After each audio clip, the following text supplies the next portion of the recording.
Look, I know we've all heard about the shooting that happened yesterday and the prior ones before that, blah, blah, blah. And I can tell you from experience uh, of what goes through a person's mind that is bullied,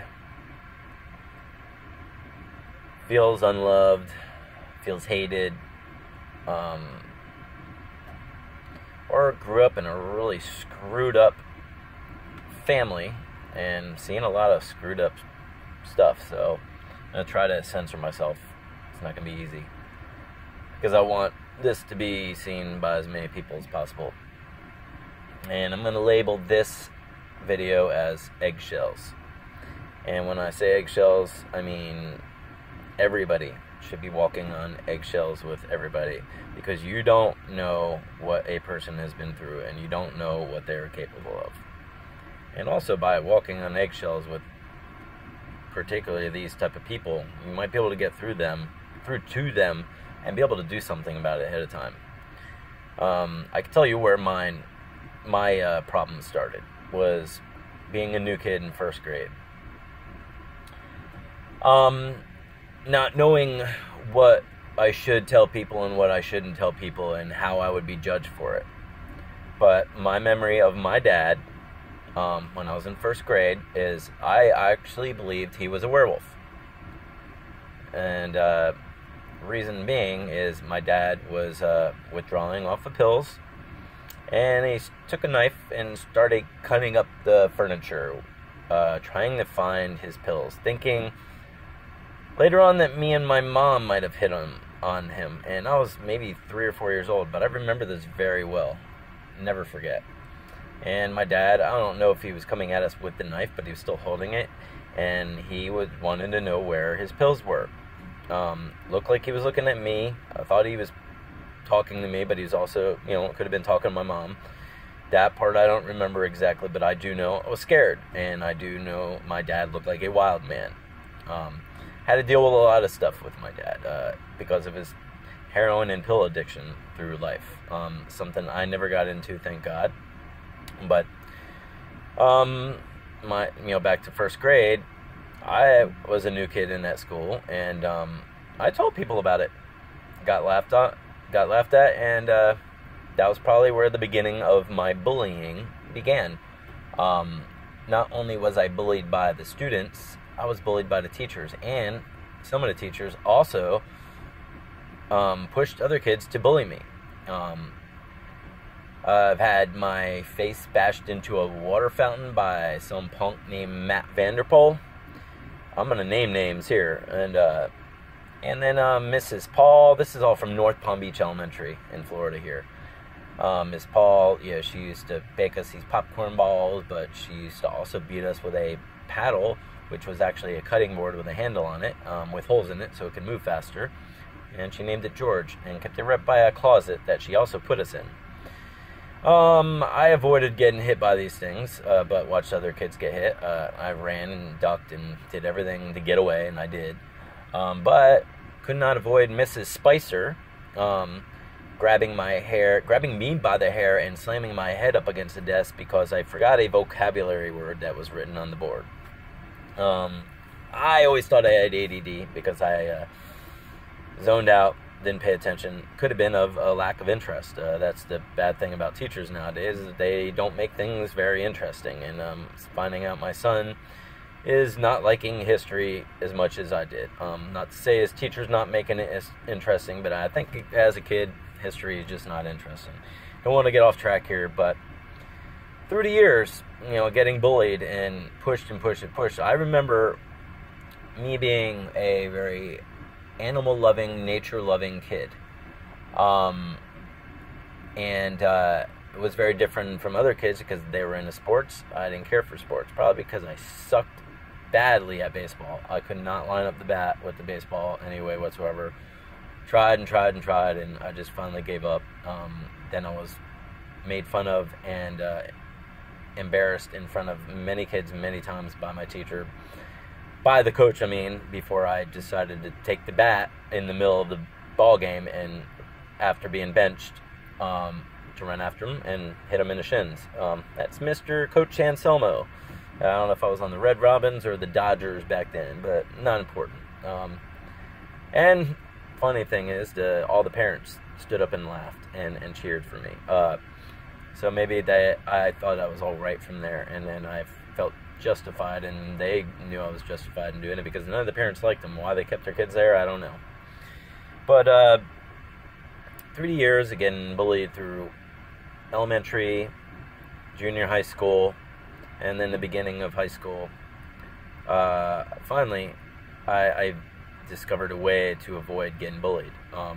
Because I had started listening to heavy metal back then, started wearing black, and decided to dye my hair black and kind of had this skater hawk look.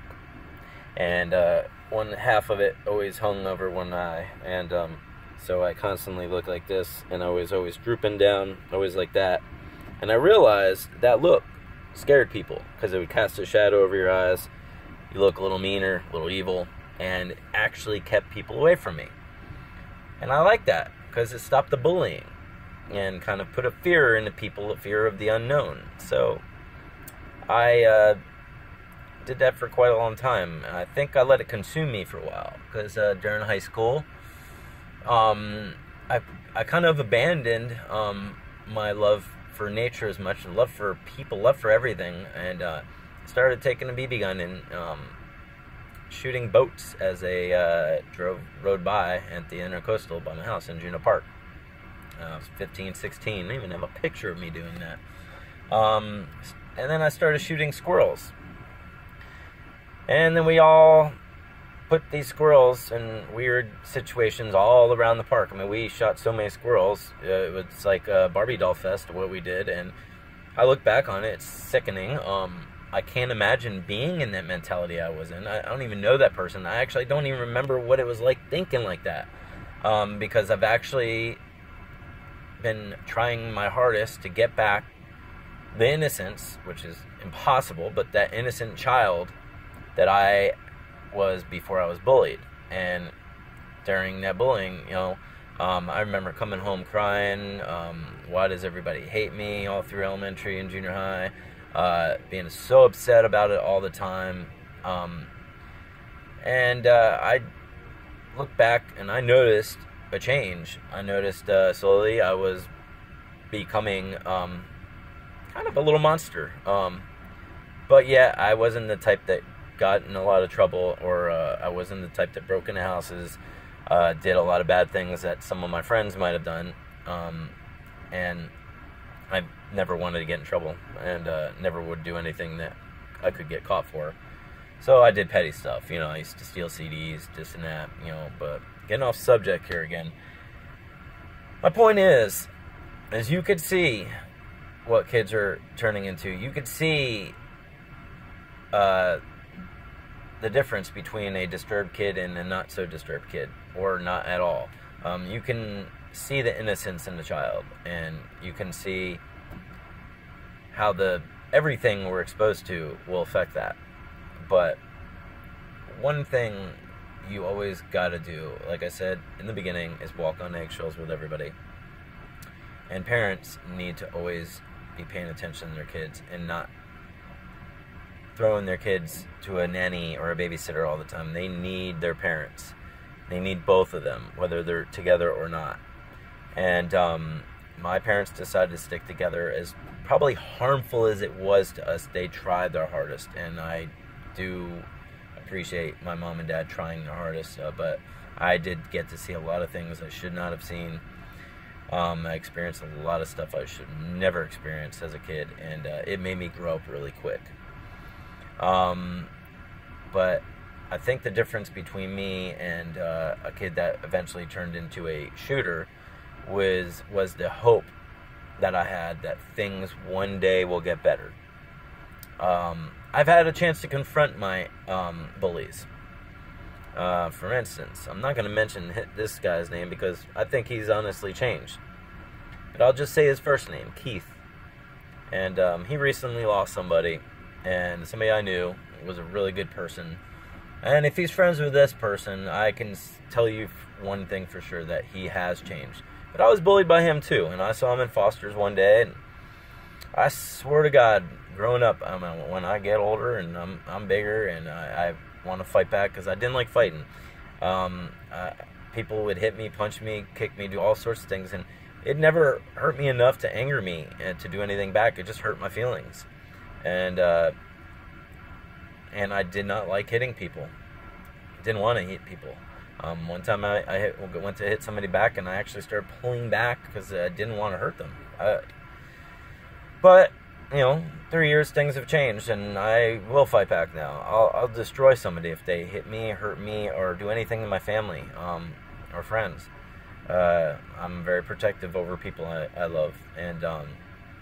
But I saw Keith one day, and I'm doing karaoke at this place, and he's sitting, like, hey, let me introduce my friend Keith to you, and stuff like that. And I'm shaking this dude's hand, and I wouldn't let go of his hand for a second. I'm like, I remember you, and man, I said one day I was gonna beat your butt. See, I'm trying to censor myself. And I'm like, I can't do anything to you now because you're a hippie. Look at you. You're, Grateful Dead t-shirt, all pieced out, Bob Marley or whatever you want to call it. And I shook his hand, let go, and let it go right there. It felt good not to, go and do something. You don't have to act out on your anger. There's ways of dealing with things, but not every kid has this opportunity of dealing with this.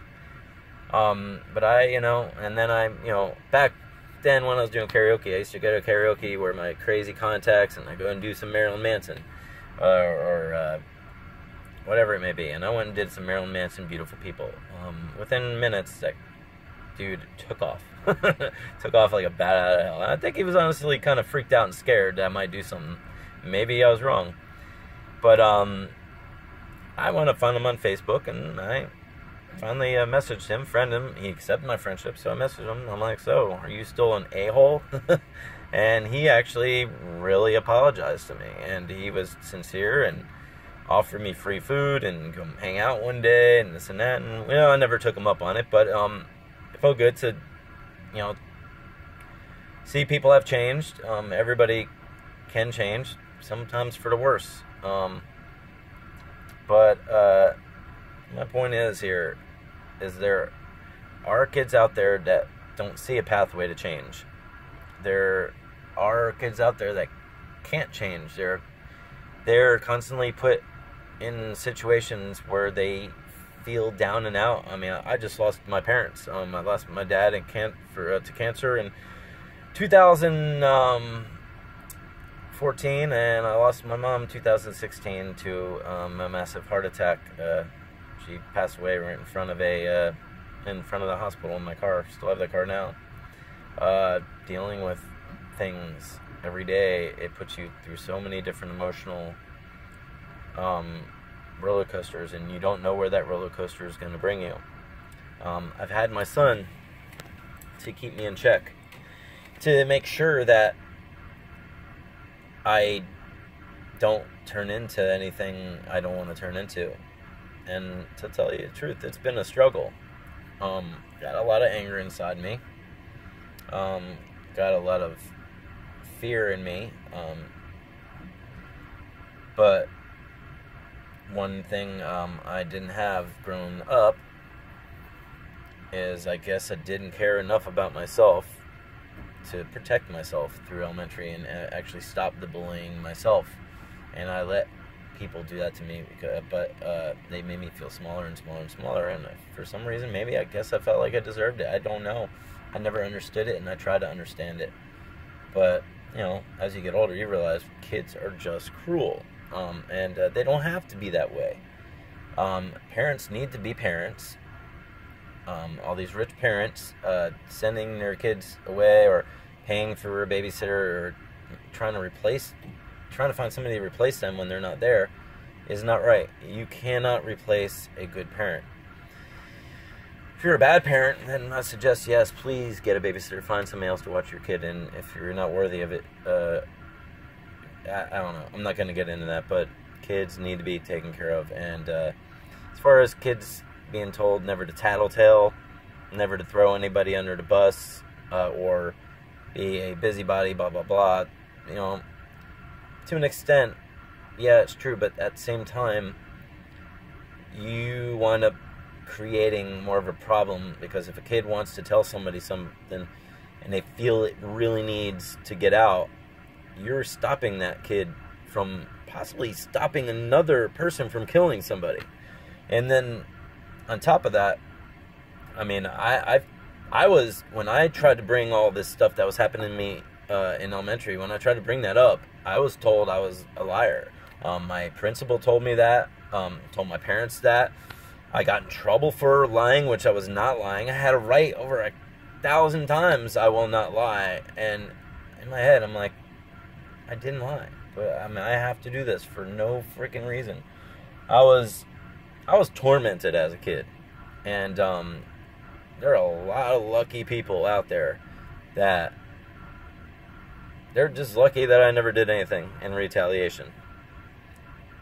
But you all need to take care of your kids. Teachers, principals, employers.